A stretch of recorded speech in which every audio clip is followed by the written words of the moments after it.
సంకలో పిల్లని పెట్టుకొని ఊరంతా వెతికినట్లుందండి.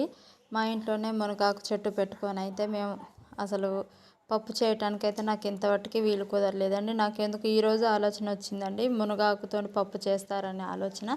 ఇక మంచిగా లేత చిగుర్లు అయితే కోసి పప్పు అయితే చేస్తున్నానండి. ముందుగా అయితే పప్పు వేయించుకోవాలండి. ఇలా దోరగా వేగిన తర్వాత కొన్ని వాటర్ పోసుకొని అయితే క్లీన్ చేసుకోవాలి. పప్పు మంచిగా క్లీన్ చేసుకున్న తర్వాత పప్పు ఉడికేంత వరకు అయితే వాటర్ పోసుకొని మంచిగా ఉడికించుకోవాలండి. పప్పు కొంచెం ఉడికిన తర్వాత కట్ చేసి పెట్టుకున్న టమాటా, ఉల్లిగడ్డ, పచ్చిమిర్చి, పసుపు, ఉప్పు, కొంచెమంత చింతపండు వేసుకొని అయితే టమాటా బుక్క బాగా ఉడికే వరకు అయితే ఉడికించుకోవాలండి. పప్పు మాత్రం చాలా బాగుందండి, మునగాకు పప్పు. మీరు కూడా ట్రై చేయండి. టేస్ట్ ఎలా ఉందో మనకైతే కామెంట్ చేయండి. ఇప్పుడైతే టమాటా ముక్క అయితే మెత్తగా ఉడికిపోయిందండి. ఇప్పుడు మనం ముందుగా కడిగి పెట్టుకున్న మునగాకునైతే వేసేసుకోవాలండి.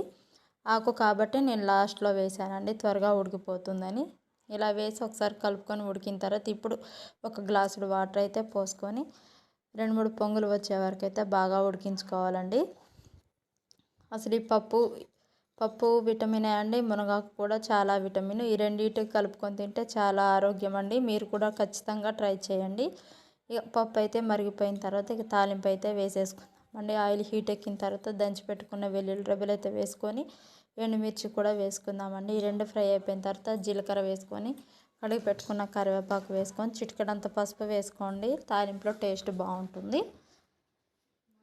ఇప్పుడైతే పప్పులు అయితే వేసేసుకుందామండి.